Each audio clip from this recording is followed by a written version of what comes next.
good morning, and afternoon to everyone. I would like to say it is just a beautiful Tuesday on this November 7th, 2023. And you know what it is, Self Care Check podcast. We like to start off with a thunderous, do you care about your self care? And we always say, oh, come on. I know we could be a little hearty, a little cheery on that. Come on, it's Thanksgiving. This is the month of thankfulness. Come on. Let's try that again. Do you care about your self-care? Yes. That made me feel a little better. So, on this lovely November 7th of 2023, on the month of thankfulness and sharing happy joy with your family and even extended family and new joys added on to the family. We have a lovely guest who's going to tell you about herself, Miss Dawn. How you doing, Miss Dawn? I'm doing well. How are you? Dawn, You can call me Dawn. Dawn. Here at the podcast, Tier 1, we love sticking to our themes. And this is our first podcast, so I'm still even more excited because I love first timers. It's always a joy to have them here, get to show off. But we're here talking about thankfulness and sharing with our family. But it's always best to still hear who you are and what you do, and also like something that you're grateful for. Certainly. I'm grateful for a lot of things. It's so hard to choose one. But if I have to choose one, I am thankful for being alive and healthy.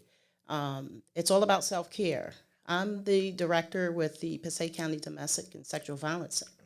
And what we do is we give. We give to the community. We provide services to survivors of domestic violence and sexual violence, women, children, men.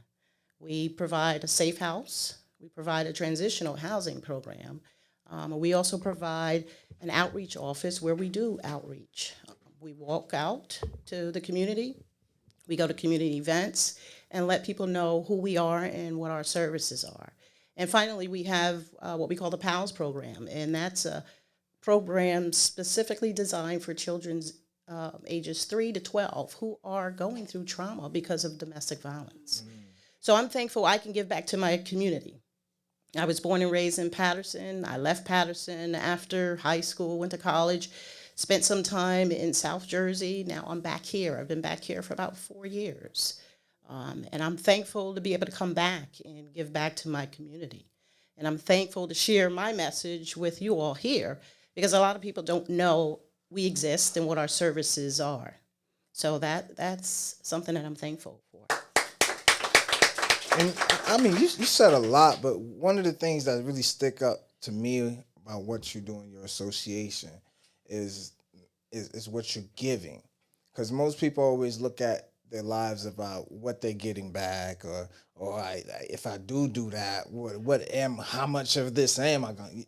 Because to me, it sounds more like you're looking on not the gratification of what you're doing for others, but the fact that through this gratitude, my higher source of faith, my higher understanding sees this earnestly through my heart. And I actually got to clap again, because that is something to be thankful for, those that are receiving it, that there's somebody out there willing to do for you what needs to be done now in your life. So I commend you for that. Yeah. So Yeah. Go ahead. And I'm sorry, you hit the nail on the head when you talk about giving and not expecting something in return. Yes. Right? Your blessings come from giving, but you give not because you want to be blessed, Yes. or not because you want to be, important or seem important. You give you'll get your blessings if you do things for the right reasons. And there's a lot of people out there who need assistance. And our services are all free and confidential. So I do this work because it's in my heart, and because people need assistance. Yes. So we're going to chime into the audience, and we're going to reiterate the question for everyone out there listening. Is there something in your life you've overcome and you're thankful for? Anyone?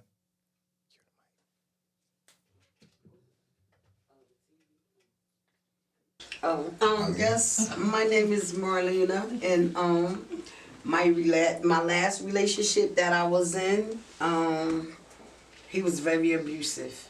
He used to abuse me, and it's crazy because I didn't even know that side of him till like the 4th year. All the rest of the years was gravy, and then that last year it was crazy, really, really crazy. But I'm happy that I overcome it.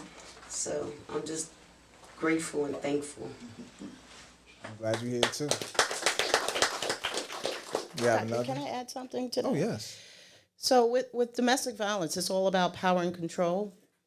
You know it when you see it, right? But it's hard to really digest that somebody who loves you would be treating you that way. But it takes, studies show that it takes at least 7 to 10 times before a victim of domestic violence leaves his or her abuser. But what you want to, if I can just drop one nugget, don't blame yourself as a victim, right? So it's about manipulation and that power and control will, right? And then you'll have a honeymoon period where everything seemed to be okay, right?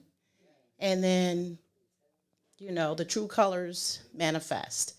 People don't change what they do, they just change how they do it. Yeah. The name and the faces are the same, but the people that's different. The people are different. The game is the same. But anyone else? Anyone?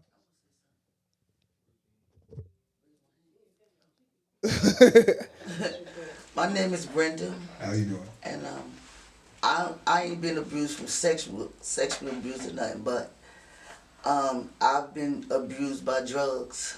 So abuse is abuse. Doesn't matter what kind of abuse it is. But I'm thankful that I'm not being abused by drugs Amen. today. We'll take one more. Sarah. How you doing? I've been mentally abused and physically abused. You don't find a person till you live with them.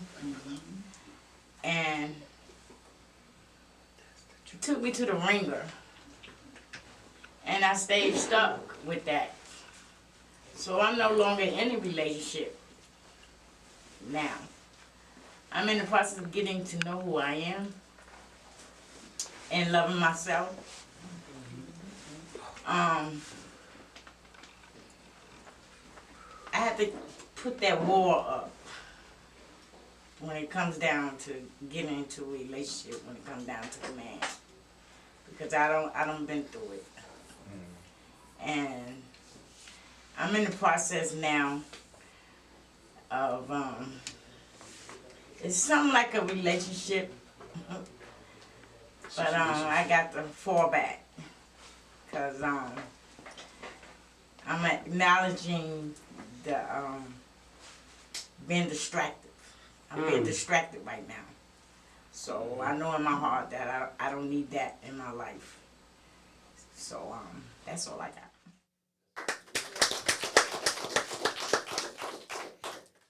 See, it's a lot of thankfulness out there. A lot of people that we have in our audience that are sharing their thankfulness of what they've overcome, what their endeavors were, their hurdles, the trials and their tribulations. Like even myself, um, as a, I came here to Tier One in search of how to formulate my business, and I didn't know who to turn to, who to ask. Like I came here and I was with someone I asked, and they were supposed to help me, but they brought me here, and I started seeing what the building had, what it was offering me, and next thing I know, I'm sitting here. And this is also one of the things that I wanted to do in my business. So I'm grateful for that. I'm very thankful for coming here looking for one thing and I got another thing. Because I'm looking to take one step with the understanding of what I want for my business, but God knew I needed a second step. Right. So he took that second one for me. So I just allowed him to lead and I just followed. And I'm glad everyone out there followed. The light followed the spirit. that was speaking to you of change, of you overcoming your endeavors. So I commend everyone in this room and in this building, even our guests. And I applaud you as well. Thank you. It feels good to know I'm around others that seek better in others as well as themselves. So, with that, speaking of, I mean, you want better for everyone around you. Absolutely. You want everyone. I know I do. I don't know about anyone who know. I don't try to be around people like that, but we ain't gonna talk about that. That's another story. Another story. But like with that help, like was there what who excuse me. I get a little exaggerate, a little over top with it. What help did you have along that way? So, I mean, this is cliche, I know, but you have to believe in yourself. Do what it takes to believe in yourself. Don't worry about what people are going to say, what you do, and have faith in yourself and a higher spirit, because you can't do it by yourself. No. But as long as you map out your roadmap and you stay on course, sometimes you're going to have to deviate. But as long as you get back on course, you should prevail. But you have to believe in yourself, and you get knocked down. It's not how many times you get knocked down. Exactly. Get up. So, and you want to have a good support system around. But if that support system isn't there, then you have to find something else, right? Because everybody's not going to understand you, right? Everybody's not going to agree with the route you want to take, right? So you find somebody who can support you. You know, in today's social media platform, there are a lot of groups out there, right? We do support groups, right? For the population that we serve, excuse me. So there's always a group out there or a person that you can trust. And you just have to find that person. That's key word too. Yeah. Trust. Yeah, you have to find that person that you can trust, and you'll know who you can trust.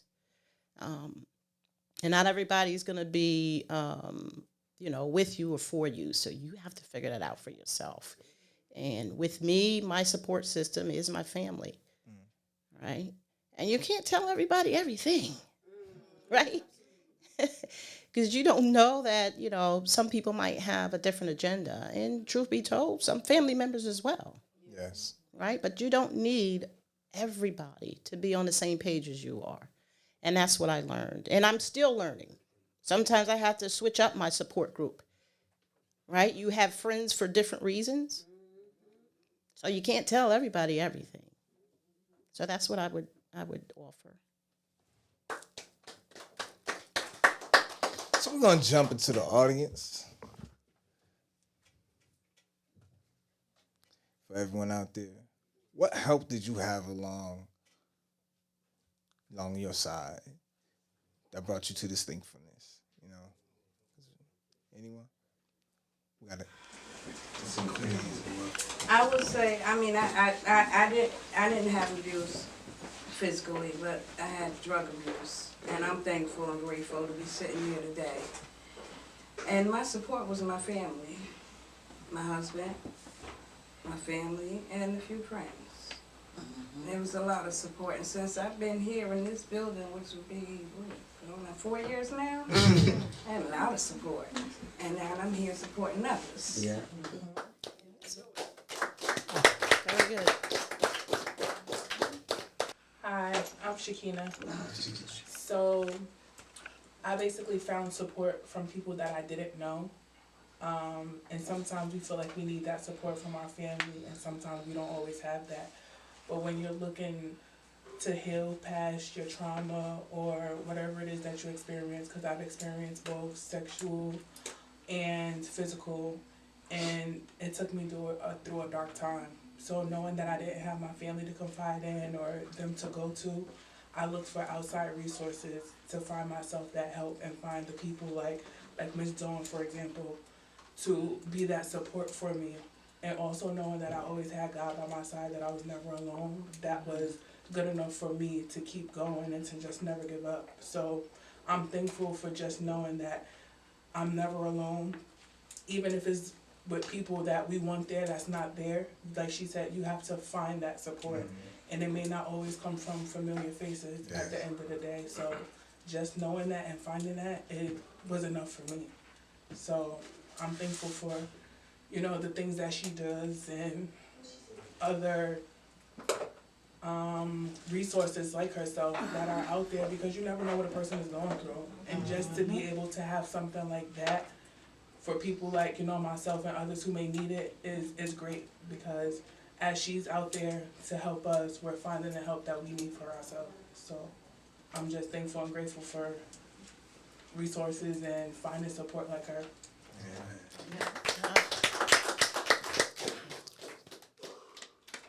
Yeah, I have a question. My name is Bobby. How you doing? When you see a person, is there some signs that people give you to kind of like let you know that maybe there's a possibility that they may be suffering in silence?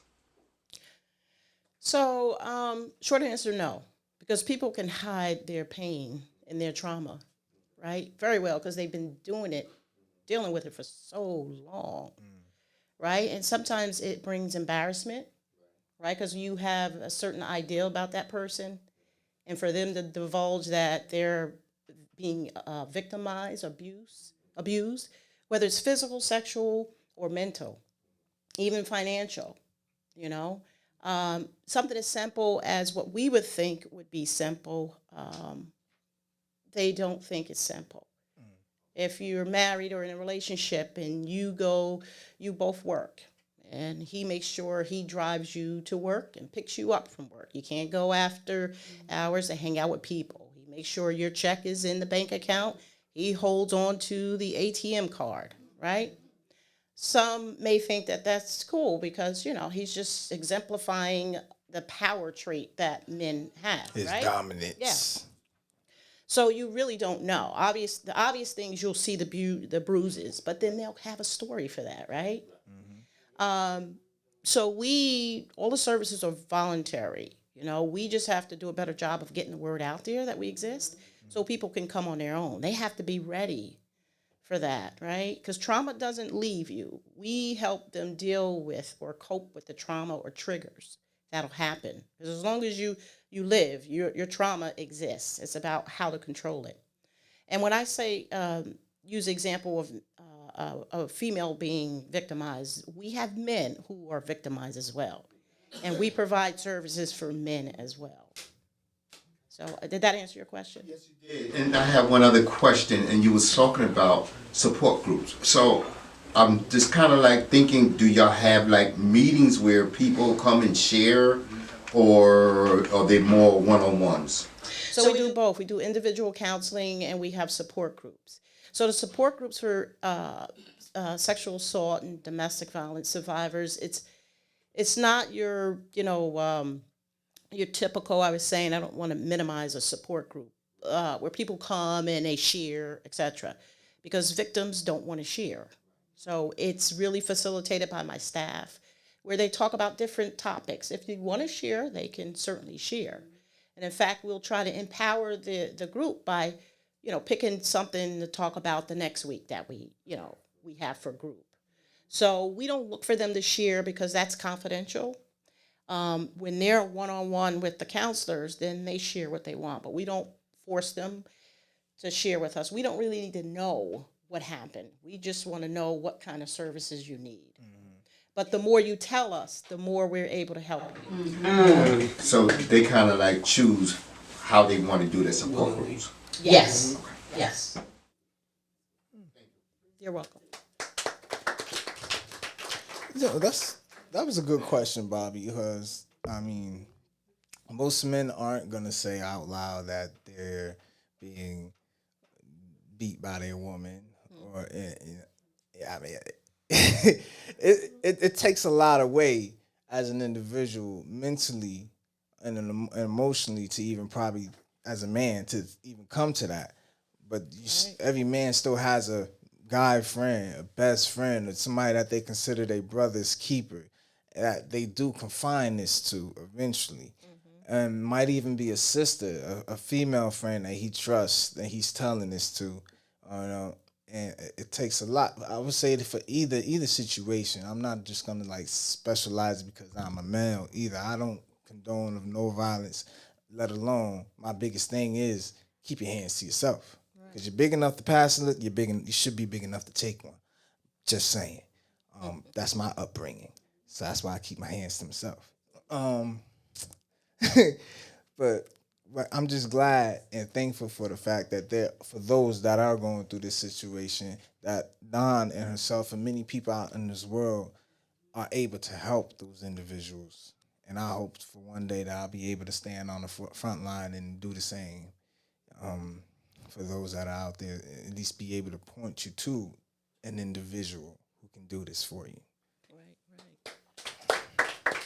So, and with coming to a close of that podcast, and we like to always close it out with a beautiful, like your own way, however you say.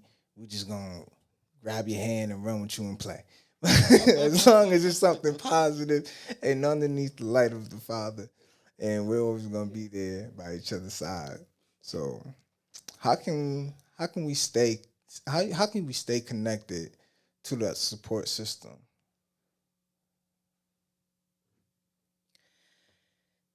Well, first you gotta find the support system that you trust, and a support system doesn't have to be multiple individuals. You just need that one person, right? That one person that you can trust. And also, I think with your support system and staying connected, there has to be reciprocity. And what I mean by that is you're taking from them. I mean, that's a support system. That's a definition of a support system.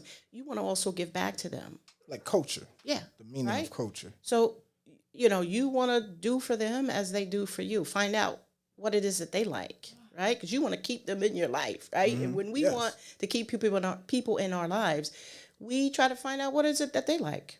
What can you do for them, right? So stay connected with them. Check in on them. Check in on their well-being, and thank them. Thank them for being there for you. Even if it's, they picked you up to take you grocery shopping or to the doctors, right? Or to a meeting. It doesn't cost a lot. A thank you will go a long way. So just let them know how much you appreciate them. And that's, one way I think you can stay connected with your support system. I like that a lot. Like, even as you're listening to what she said, as we jump into the audience, in the midst of that, I heard a lot of like that support, knowing what somebody's like knowing what they like, because you're letting them know what you like. In order for that to work, which hence why I did chime in, culture. That is culture. When I'm giving you information on what I know, and you're giving me information on what you know, we add it into the middle. We're building a culture. We're building an understanding. We're building a equilibrium that can't be offset as long as we keep feeding each other good knowledge, good food for thought, food for the spirit of that connection. As long as it keeps going and circulating, we'll always be growing. We'll always be forever knowing. And that is a support, not just to add a little into that. But as we jump into the audience, how do you stay connected with your support system?